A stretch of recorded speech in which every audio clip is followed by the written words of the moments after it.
All right. Hey, guys, welcome back to the podcast. We have a really special guest for you today. I will let the good doctor do his intro for you. So, Dr. Avinash, we thank you for joining us today. You'd like to let the folks know who you are and a little bit about what you do? Thanks, Brandon. Thanks, Sean. Thanks for having me here. Yeah, as Brandon just mentioned, I'm Dr. Avinash and have done my PhD in computer vision and have been a technologist all through my career and then just transforming myself into a business leader. And yeah, as I mentioned, it's been like 2 decades of experience, and then automatically you just transform into these domains. But yeah, over the 2 decades, I have built autonomous systems and some. When I say autonomous systems, I've worked for aerial robots and also on ground vehicles. Ground vehicles mostly for commercial use like cars. And then I've also worked on industrial automation. So basically, this has been my journey in the professional experience, but also I have worked across geographies. I've worked on some teams and domestically in India, in different parts of India, and also have led global teams. I have also had some expat roles in Germany and chances to work with also Korean counterparts and so on. So that's been very a global experience through my career. And during this period of almost 2 decades, I have a fair amount of publications, both in patents and as well as papers, which has accumulated over the time, including my academics as well. So yeah, with all this, I have contributed for some products which have made impact and which are also currently in market, which are used. So yeah, this has been my journey, and now trying my hands on to also, at least of late, I have been attracted towards sustainability and then practices how to make businesses sustainable. So that's what I'm right now focusing and progressing to. This has been a very quick introduction of myself, the way I have transformed over the years, and yeah. That's awesome. I Wow. mean, it's such a wide array of, you know, specialties there that you've dabbled in. Sorry, Sean. Were you gonna say something? Where do you find the time? That's a lot. I know you Oh, say no. 2 decades, but you fit quite a lot into that. Yeah, that's more than I think most have done in a lifetime. So very impressive. I told you 2 decades. I mean, yeah, and the cultural differences there. I mean, our team. We have a team that's based in India as well, in Udaipur. We also come from some background at Siemens, so we had a lot of dealings with the Germans. They're quite an interesting bunch, the Germans. But yeah, that's great that your career has expanded so and taken you quite far across the globe. So. Yeah. And you did. I think I read that you do have 10 plus patents. I mean, that's quite an achievement in and of itself. Are those predominantly focused or more towards the autonomous driving vehicles, or? It's mostly looking at the way, or rather the technology, as adopting to the use as easily as possible, technology as easy as possible, to make technology as easy as possible.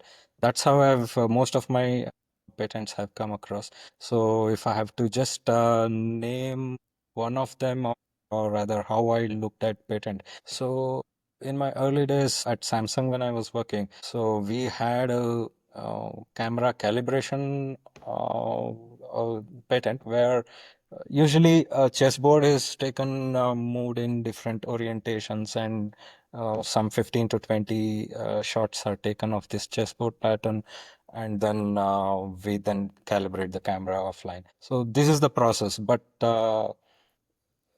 in the mass production systems, basically 15 orientations take also time. So how do we bring that down? So we added 5 chessboards in one. We devised a board which were in different orientations, and we had 5 different chessboards on one. And then we just took 1, 2, and 3 images, 3 shots, and then leave it for the computer to process them as 15 different. So this is just not really reinventing any wheel, but just the way we do things, optimizing the processes, uh, much make them much easier. So these are some of the improvements which really make a lot of difference in the manufacturing lines.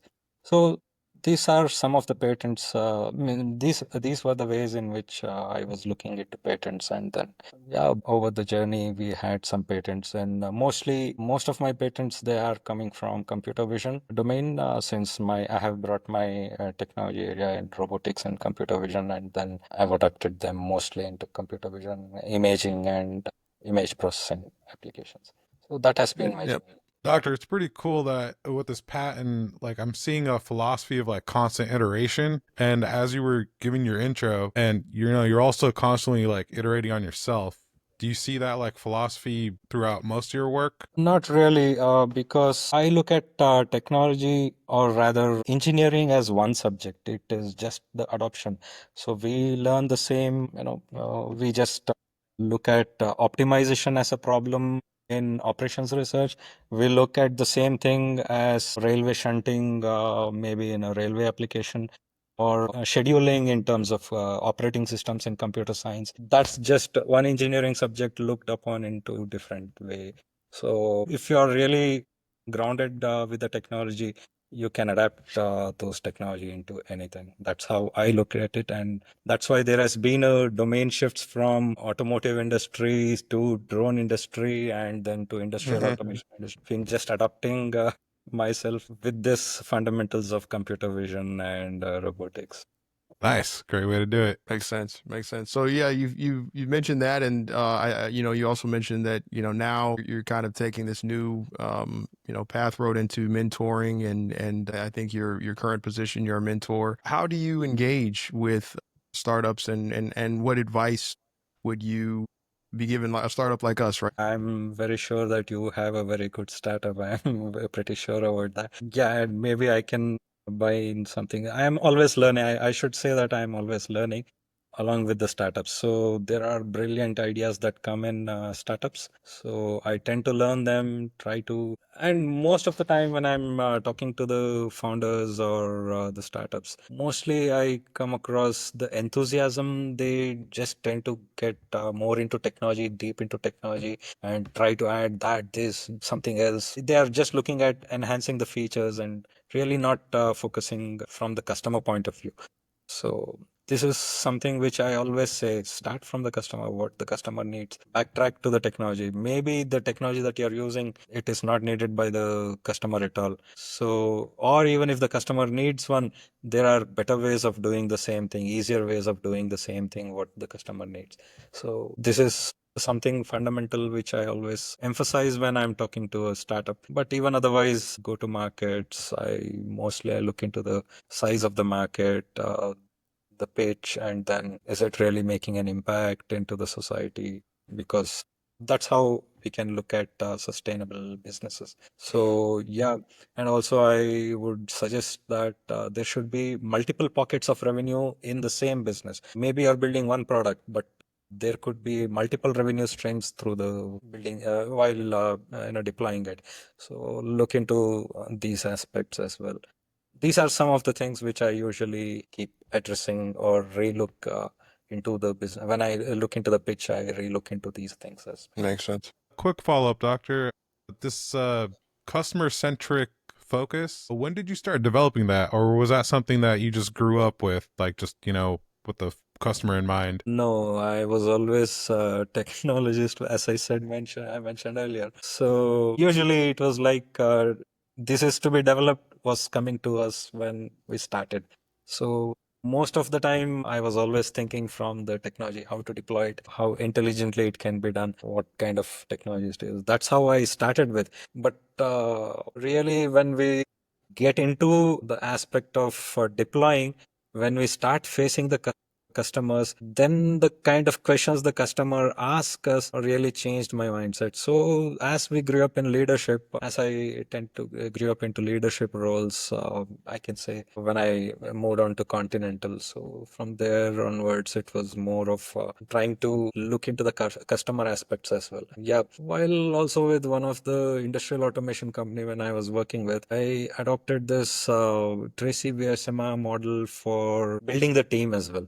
So I used that model too. So there it was like product focus is one aspect, then operational excellence is one of the other aspect, and then customer intimacy is another aspect. So all the three has to be maintained when we are really building something unique as a business. So that's where I really developed this customer centricity. Sweet. That's a you had to Somewhere go from that engineering mindset into a more customer focused mindset. yeah, exactly. Yeah. Nice. I'm a sales guy, so I mean, at the end of the day, I'm thinking about, sales and numbers and my customer and what his needs are, and then the engineers hate me because I always like, yeah, we can, yeah, absolutely, we'll do that, and we'll completely do that. And I go take them to the engineer. They're like, what the hell are you?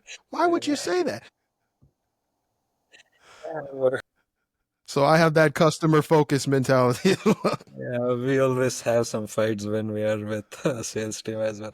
They just bring orders and then they really don't know the product much, and we have to redo everything from the scratch. That We're happens. customer focused. We got to give them what they want.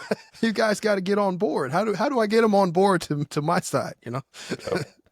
Um, but yeah, that's really insightful. And I mean, just again, with this with your wide array of expertise and knowledge, and again, going along with this idea of sustainability, do you have your eye on any disruptors that are coming down the pike here that could have the potential to completely revamp and make any of these industries look completely different? I mean, what tech do you have your eye on right now?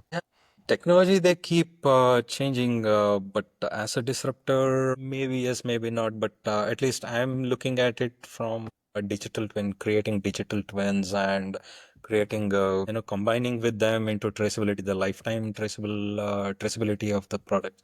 So this is something which I foresee that will be the next generation products as well, because a digital twin, even a physical person like me can also have a digital twin. So you can say like a genetic material, how they gets propagated over generations.